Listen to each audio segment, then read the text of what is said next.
everybody, this is Learbach, and welcome back to Let's Play EarthBound. In the last episode, we met BuzzBuzz, who told us that we need to save the world from Gigas, an evil entity of pure evil.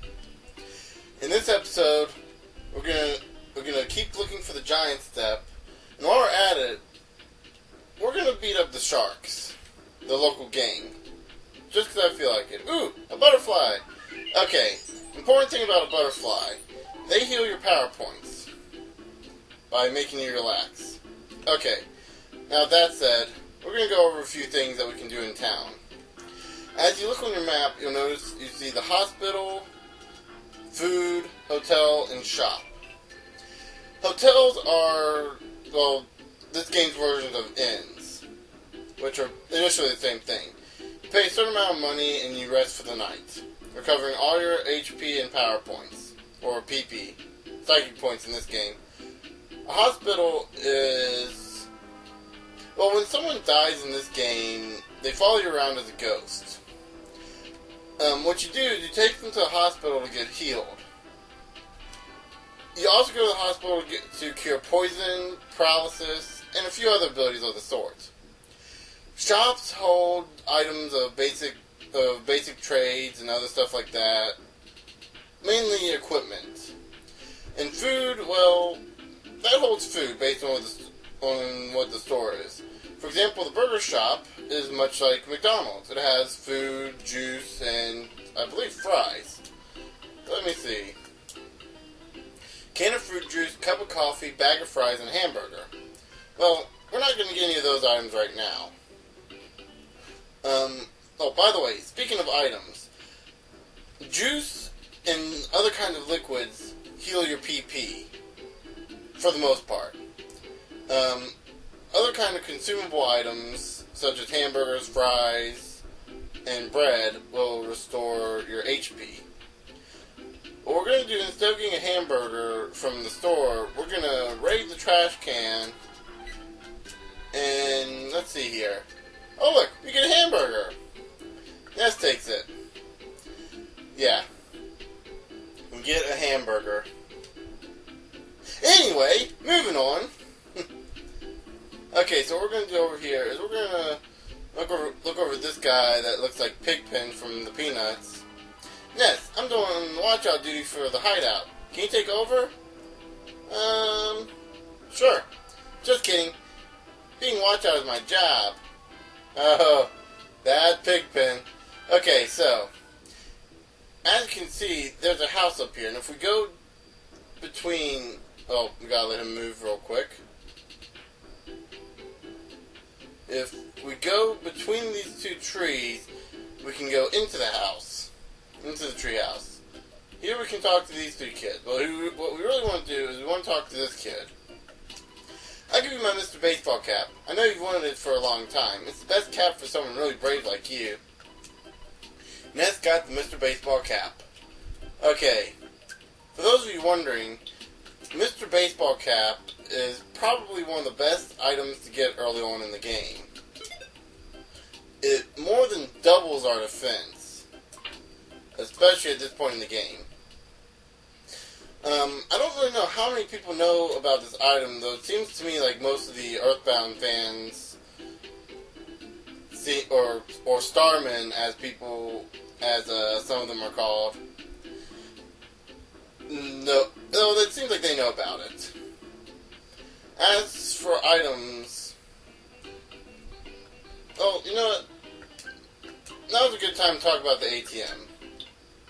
If we check the ATM up here, we can select a transaction, either deposit money into our ATM account or withdraw money from our ATM account.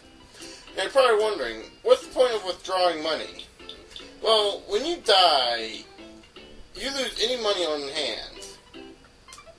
At the very least, half of the money on hand. So, when you die, you're brought back to the last place you saved, and you lose any money, or half your money on hand, and I believe all of your PSI, or not your PSI, but your psychic points. So we're going to talk to this guy, by the way.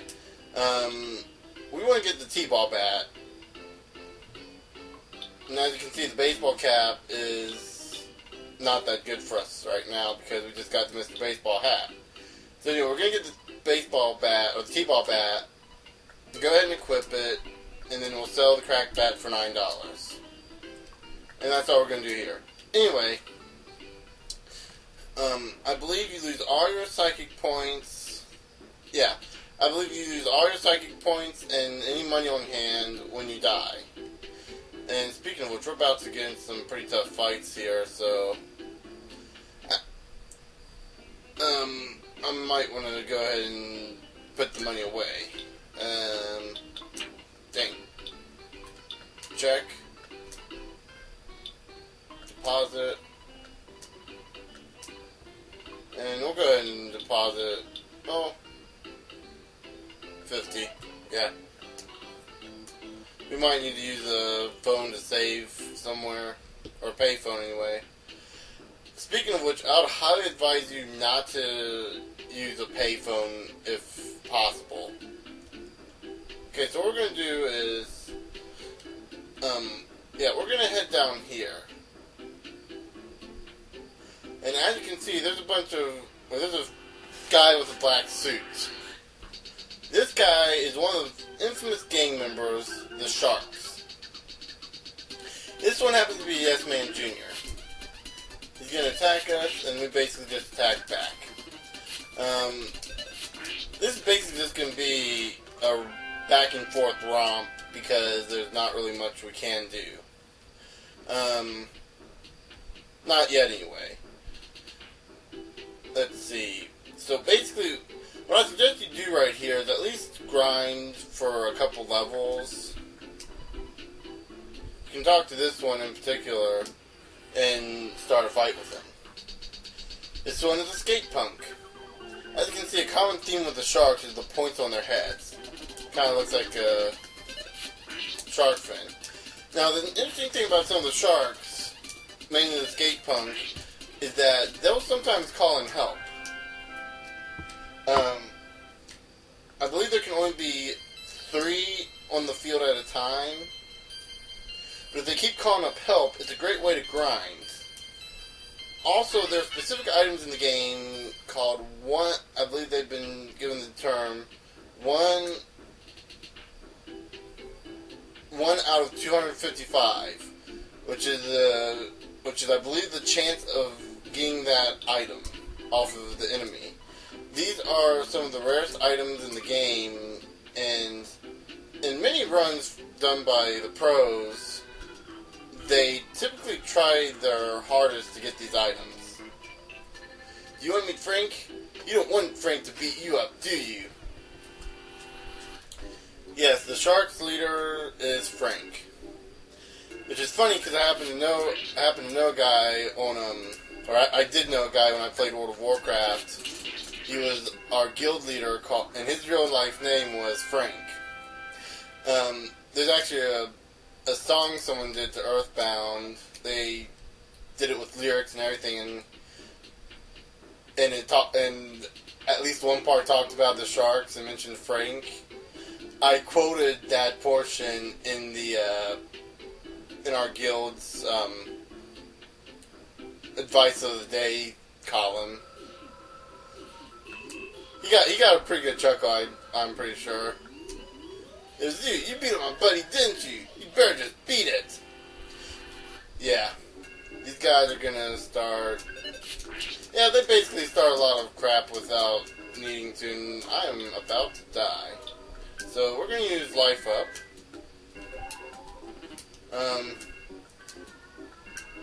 To be honest, I'm not sure how much of this I'm gonna cut and how much of it I'm not.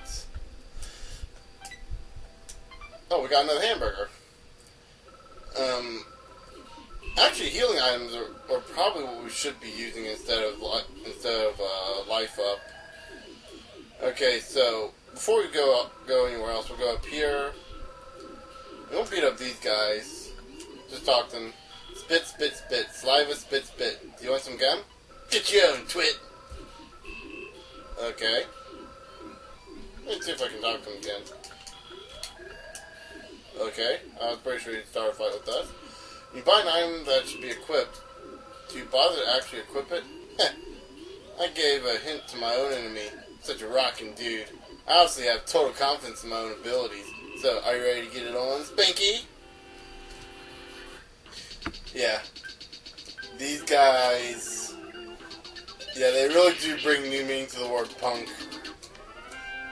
Wow. That was the, I believe the second critical I got today.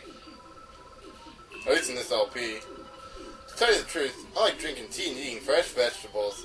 That doesn't fit my super cool image. I guess I just have to accept this about myself.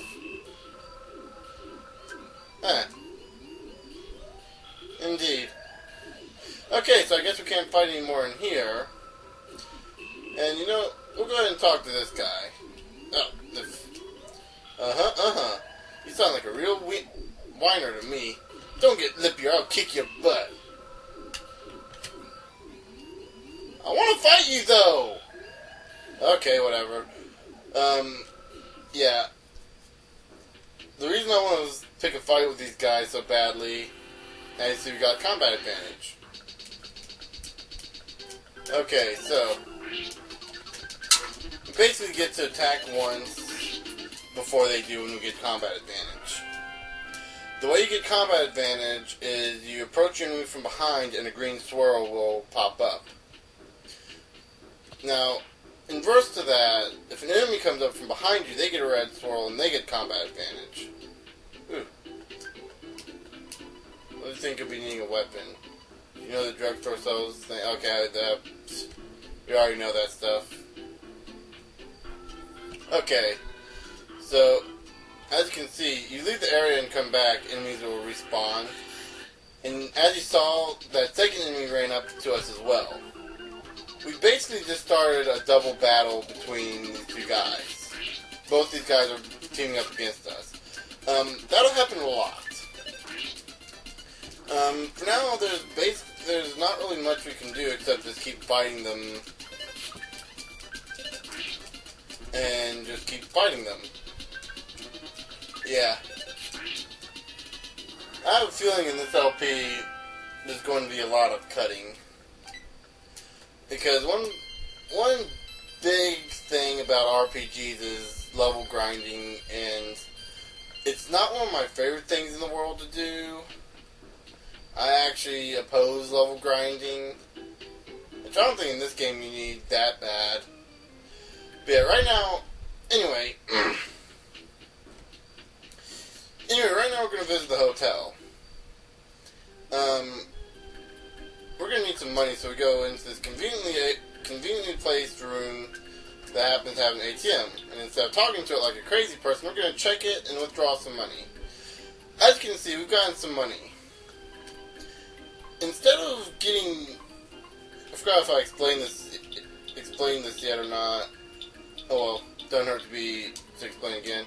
In this game, instead of getting money off of your enemies, your dad sends you money instead. How he knows this, I'm not entirely sure. But, hey, he gives us money for our hard work, so it works. Okay, so we'll talk to this guy. A one-night stay will cost you $35. That is $35 per person, by the way. The more people you have, the more expensive it becomes. So, you know, we'll go ahead and stay. What we should actually do, and I suggest you do this instead, is since you're in Onette, go back to your home and rest there.